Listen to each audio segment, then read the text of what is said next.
Join me on a hypothetical journey. The year is 2014, and you're at one of the conservative movement's many annual conferences. The rubber chicken has been served at a dinner honoring some think tank's aging Cold War veteran.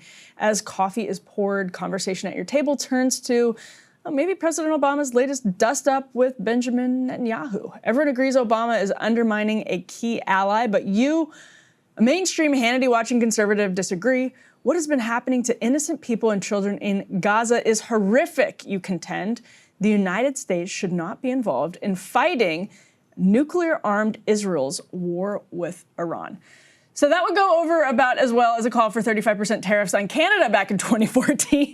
There's a reason that Pat Buchanan was not invited to this dinner, and Ron Paul has been mocked as a crank during the keynote. You'd probably already be in the parking lot or in a shouting match by the time your table mates tucked into their slices of mediocre cheesecake.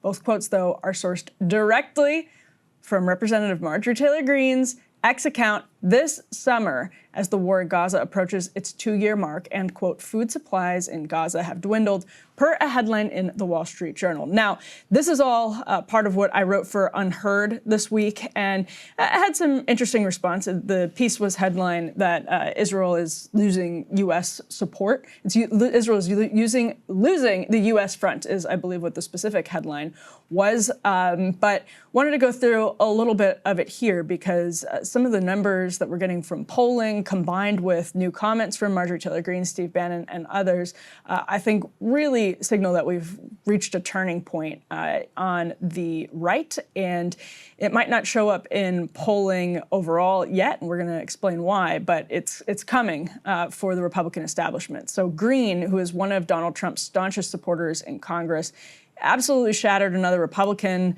taboo on Monday by describing Israel's treatment of Palestinians as a quote-unquote genocide. And Greene is not alone. Steve Bannon, who is, of course, one of the most popular right-wing podcast hosts in America, recently argued, quote, Netanyahu's government is out of control. On Bannon's show, this was very interesting, former Blackwater CEO Eric Prince accused the Israeli military of intentionally targeting a Catholic church in Gaza. We covered that here. And Prince declared, quote, the time of subsidizing the IDF as the American taxpayer must end. So after that church was hit, Daily Wire host Michael Knowles, we covered it here, lamented, quote, you're losing me when you strike churches, the only church in Gaza, even if accidentally, but especially if not accidentally, you're losing me.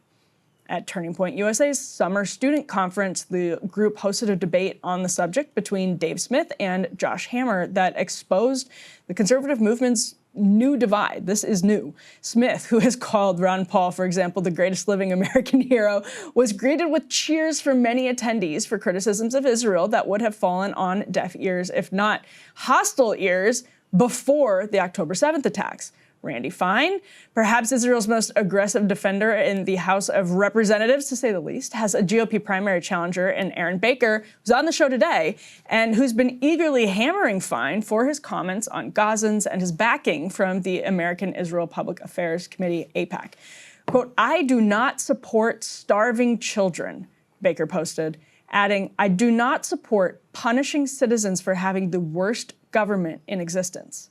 Tucker Carlson, another of the country's most popular broadcasters, released an episode of his podcast last Wednesday with John Mearsheimer that was titled The Palestinian Genocide and How the West Has Been Deceived into Supporting It. Carlson and his guests have been consistently critical of Netanyahu's government for months. That isn't even to address the outright anti-Semitism of other fringe voices with significant but not quite mainstream social media followings on the right as well. So, of course, the horror in Gaza right now is not an apples-to-apples comparison with the 2014 war, but that's kind of the point here. Speaking of 2014, the Obama veterans over at Pod Save America are issuing their own mea culpas from the left.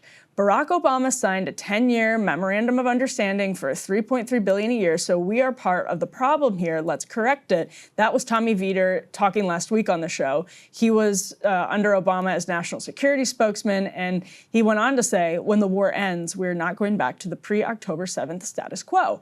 He was then challenged on X by a critic who accused Vietor of exacting a grudge against Netanyahu from the Obama years, but Vietor replied by saying, or stay with me here, the entire world is horrified by what we're witnessing in Gaza, which is why this conversation is happening now and not back in 2015. For example, or basically to put that shorter, things have changed. Now, you may or may not disagree with it, but it's obviously the perception of Vider and many people on the right as well, in addition to the sort of establishment left.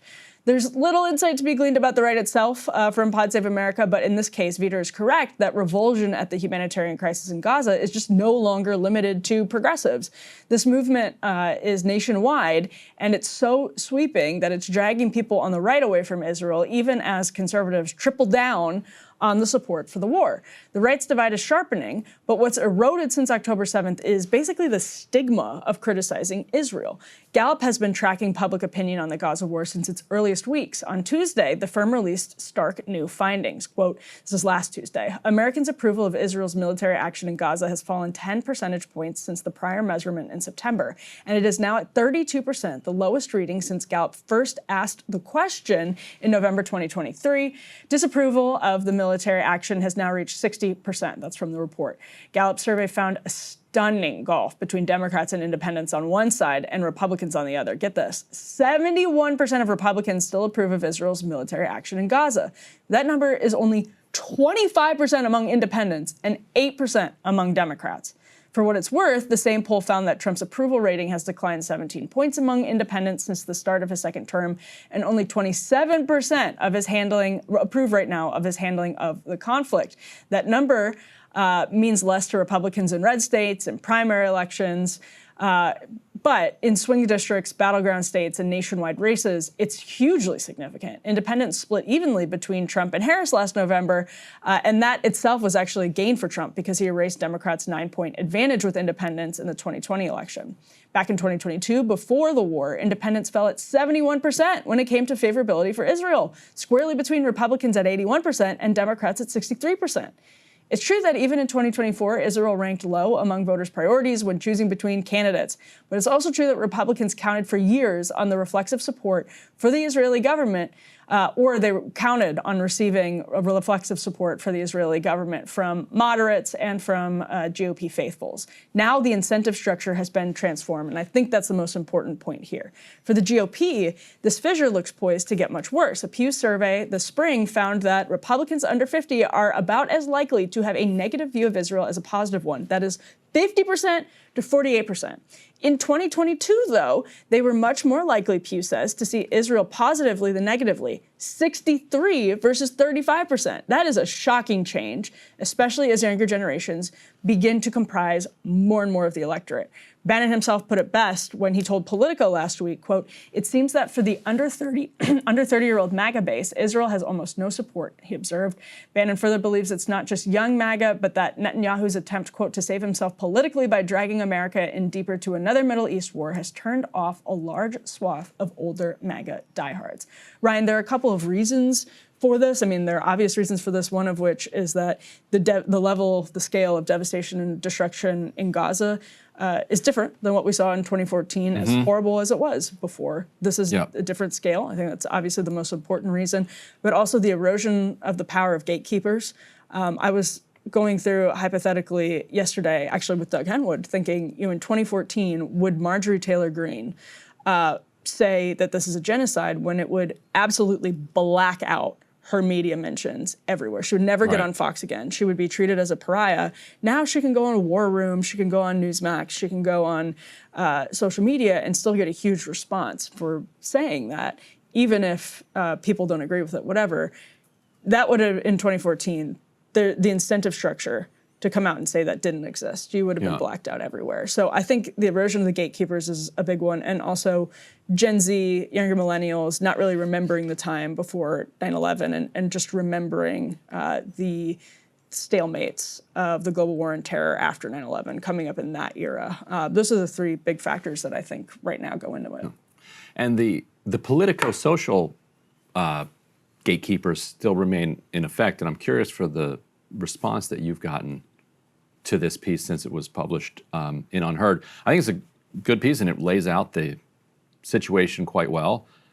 But to me, it's straightforward. It's mild. It's not offensive. It was politics. It's like these are the facts. These is what the polls say. This is how people are responding to this.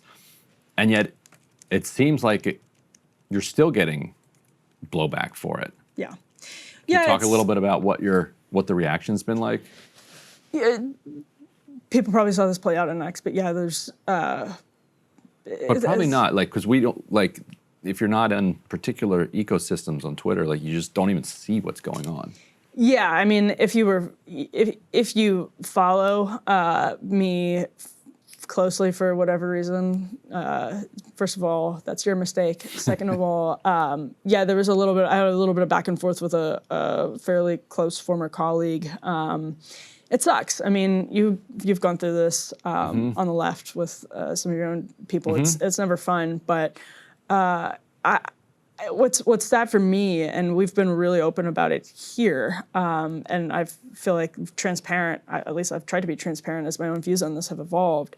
A lot of people who I trust and listen to, like, I started basically on the other side of this. You know, I started changing before October 7th, but afterwards, a lot of people just, I listened to everything that they said and read everything they wrote, and there's just nothing that's persuasive to me anymore that we should be sort of reflexively supportive of Netanyahu and his decisions about how to prosecute this war. So it's just frustrating because you just keep hitting a brick wall, right? That you're spending too much time with Ryan Grimm or whatever. And it's like... Well, one of the things you cited in the piece, and as soon as I saw it, I knew you'd get some backlash for it, was data from the Gaza Ministry of Health, and you didn't call it the Hamas-run Ministry of Health. Yes. Which I'm sure will make people angry. Yes. But for people who are earnestly confused about this question and wonder, like, what they can trust and should they believe the numbers coming out of the Ministry of Health, we do have something for you here. So Sky News, which is as pro-Israel a British news outlet as you could possibly find, set out to fact-check the Ministry of Health's data. And I don't know what they expected they would find. Maybe they went into it in an unbiased way. Doesn't matter, because to their credit, they published the results of their investigation. And what they did was smart. They took 1 day of deaths reported by the Ministry of Health. And they were, was it 404 roughly, more than 400.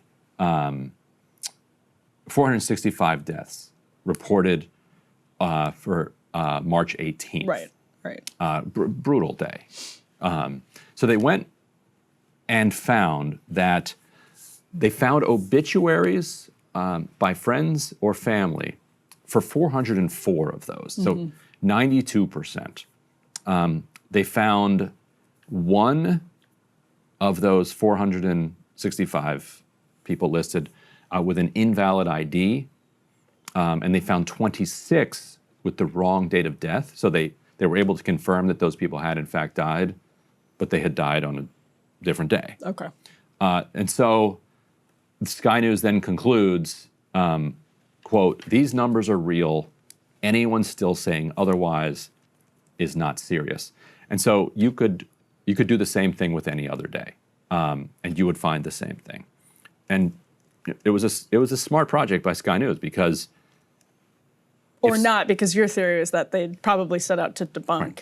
Right, maybe they did. Yeah. They might have. An editor might have been like, we're going to prove that these numbers are wrong. But if somebody dies on this planet, people loved that person. Somebody loved that person or somebody's. And because we live in a world of social media, they're going to share something about their memory and the life that they lived and their life that was cut short. And so it stands to reason that if the Ministry of Health is announcing that these people died, that you would be able to find some public record somewhere if you look hard enough. And Sky News was able to find it.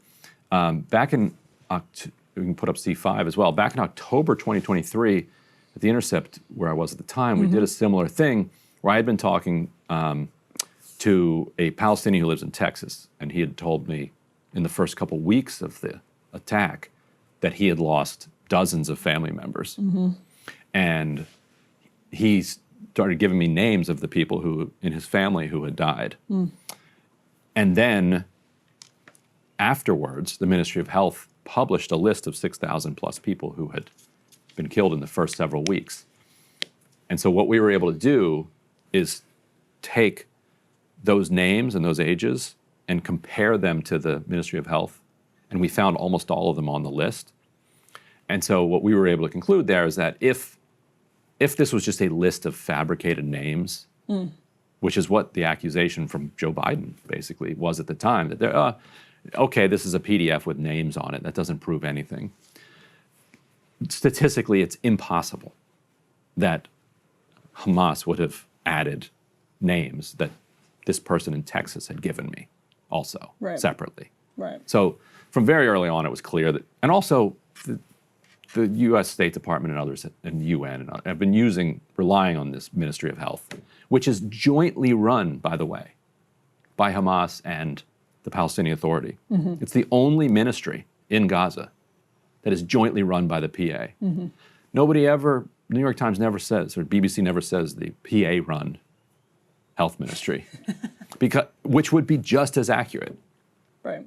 But the PA is basically a subcontractor to Israel, and so saying that the PA jointly runs it undermines what is the attempt there, which is to cast doubt on the numbers. Well, so if you're curious if these numbers can be trusted, the answer is that they can. And one final thing, I didn't even cite in the piece just the piece was a little different than the monologue. I didn't even cite just the Gaza Health Ministry numbers. I cited a Washington Post analysis of the Gaza Health Ministry numbers that was setting out to verify names and ages and sort by names and ages. It is stunning and sweeping and just looking at the children killed. Yeah. Oh my, it's horrific. If you haven't scrolled through it, I think it's worth it.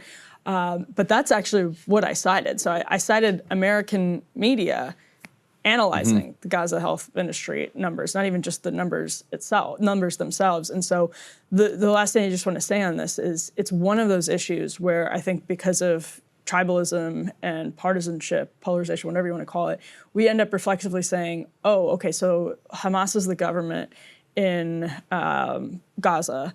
Hamas is evil. Don't trust Hamas. So these numbers can't be right. Like, oh, you're asking me to support numbers from Hamas, and obviously I think Israel's the good guy here, and I'm not gonna. If Israel's saying those numbers are overstating it, and Hamas is telling me the numbers are undercounting it, I'm gonna go with Israel. That's how a lot of people would approach this on the right.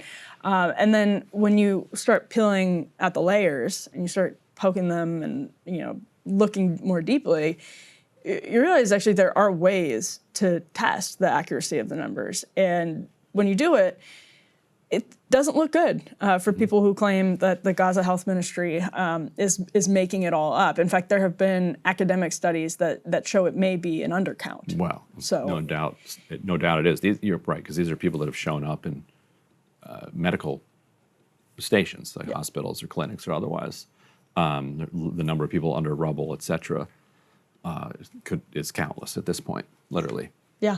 Yep, absolutely. So, Ryan, here we're going to get some biblical knowledge from Ryan Grimm. All right. Bible Hour with Ryan Grimm. Do a little red heifer apocalypse talk, and Emily can fact check it all. All right, stick around for that. Hey, if you like that video, hit the like button or leave a comment below. It really helps get the show to more people. And if you'd like to get the full show, ad-free, and in your inbox every morning, you can sign up at breakingpoints.com. That's right. Get the full show, help support the future of independent media at breakingpoints.com.